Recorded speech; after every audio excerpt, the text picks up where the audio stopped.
ኢትዮጵያ የቁም እንስሳትን በመያዝ ከአፍሪካ ቀዳሚ ብትሆንም ከዘርፉ የሚገኘው ገቢ ግን ዝቅተኛ ነው ተባለ።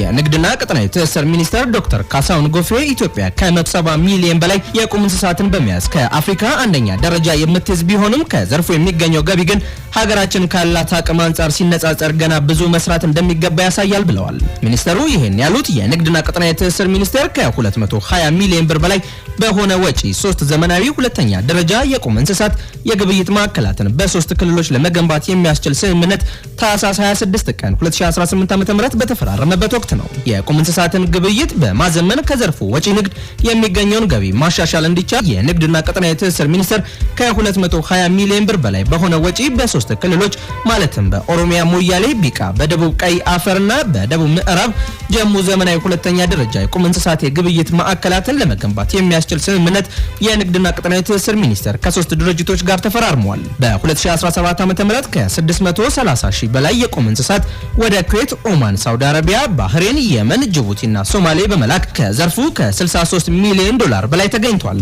ቢሆንም ከዘርፉ ወጪ ንግድ የተገኘ ያለው ገቢ ግን የሀገሪቱን እምቅ አቅም የማያሳይና ለዚህም እንደ ተግዳሮት ከሚጠቀሱት ዘመናዊ የቁም እንስሳት የግብይት ማዕከላት አለመስፋፋት አንዱ መሆኑን ሚኒስተሩ ጠቅሰዋል። ከዚህም በፊት ሚኒስቴር መስሪያ ቤቱ ያስገነባቸው የሚገኙት ሶማሌ ክልል ደጋሃቡር፣ በአፋር ክልል ሰመራና በኦሮሚያ ክልል ኤልቡኮ ሁለተኛ ደረጃ የቁም እንስሳት የግብይት ማዕከላት ግንባታቸው በመጠናቀቅ ላይ ይገኛልም ተብሏል።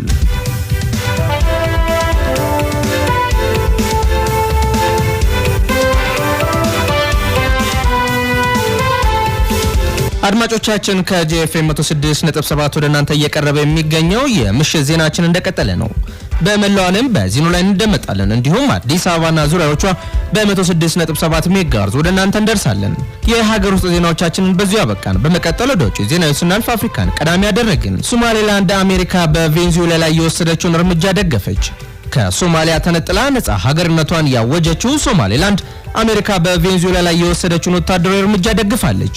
የውጭ ጉዳይ መስሪያ ቤቷ እሁድ ዕለት ባወጣው መግለጫ የአሜሪካንን እርምጃ በደቡብ አሜሪካዊቷ ሀገር ውስጥ ዲሞክራሲያዊ አስተዳደርና የሕግ የበላይነትን ለመመለስ የሚደረግ ዓለም አቀፋዊ ጥረት አካል አድርጋ አቅርበዋለች። የሶማሌላንድ ሪፐብሊክ መንግስት አሜሪካ በቬንዙዌላ ሕገ መንግስታዊ ስርዓት ዲሞክራሲያዊ ውክልናና የሕግ የበላይነት ወደ ቦታቸው እንዲመለሱ የምትወስደውን የተመጠነ እርምጃን በመርህ ላይ በመመስረት ትደግፋለች ብሏል የውጭ ጉዳይ ሚኒስትሯ በመግለጫው። ሶማሌላንድ ከአንድ ሳምንት በፊት የመጀመሪያውን ይፋዊ የሀገርነት እውቅናን ከእስራኤል ካገኘች በኋላ ትራምፕ አስተዳደርም እውቅና እንደሚሰጣት በተስፋ እየጠበቀች ነው። ሶማሌላንድ ከአንድ ሳምንት በፊት የመጀመሪያውን ይፋዊ የሀገርነት እውቅናን ከእስራኤል ካገኘች በኋላ ከትራምፕ አስተዳደር እውቅና እንደሚሰጣት በተስፋ እየጠበቀች ነው ተብሏል። ሶማሌላንድ ከእስራኤል ያገኘችው እውቅና ከፍተኛ ተቃውሞን ከበርካታ ሀገራትና ተቋማት የገጠማት ሲሆን በተባበሩት መንግስታት የጸጥታው ምክር ቤት ውስጥም ተነስቶ ውይይት መደረጉን ቢቢሲ ዘግቧል።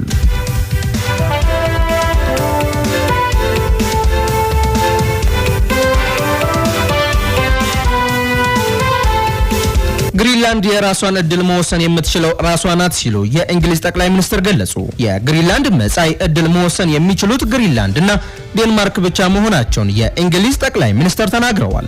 የአሜሪካው ፕሬዝዳንት ዶናልድ ትራምፕ ለብሔራዊ ደህንነት ሲባል ግሪንላንድን እንፈልጋታለን ማለታቸውን ተከትሎ ነው ጠቅላይ ሚኒስትር ሰር ኪር ስታርመር ይህንን አስተያየት የሰጡት።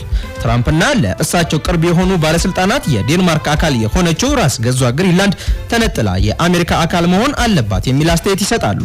ባለፉት ጥቂት ቀናት የግሪንላንድና የዴንማርክ ጠቅላይ ሚኒስትሮች ይህን ሐሳብ በጽኑ ተቃውመዋል። የግሪንላንድ ጠቅላይ ሚኒስትር የንስ ፍሬድሪክ ኒልሰን ለትራምፕ በሰጡት ምላሽ ከዚህ በኋላ ይበቃል በማለት አሜሪካ ደሴቷን ለመቆጣጠር ያላት ምኞት ቅዠት ነው ብለው ተደምጠዋል። የዴንማርክ ጠቅላይ ሚኒስትር ሜት ፍሬድሪክሰን በበኩላቸው አሜሪካ በዳኒሽ አገዛዝ ስር ካሉ 3 ሀገራት አንዱንም የመገንጠል መብት የላትም የሚል አስተያየትን ሰጥተዋል። ትራምፕ ከግሪንላንድ ላይ አይናቸውን እንዲያነሱ ይናገሩ እንደሆነ የተጠየቁት የዩኬው ጠቅላይ ሚኒስትር አዎ ሲሉ ለቢቢሲ ተናግረዋል። የዴንማርክን አገዛዝም ሆነ የግሪንላንድን እጣ ፈንታ መወሰን የሚችሉት ግሪንላንድና ዴንማርክ ናቸው ብለዋል። ዴንማርክ በአውሮፓ ቅርብ አጋራችን ናት፣ የኔቶ አጋር ናት። የግሪንላንድ መጻኢ ዕድል ለግሪንላንድና ለዴንማርክ ብቻ ብንተወው የተሻለ ነው ሲሉ ተደምጠዋል።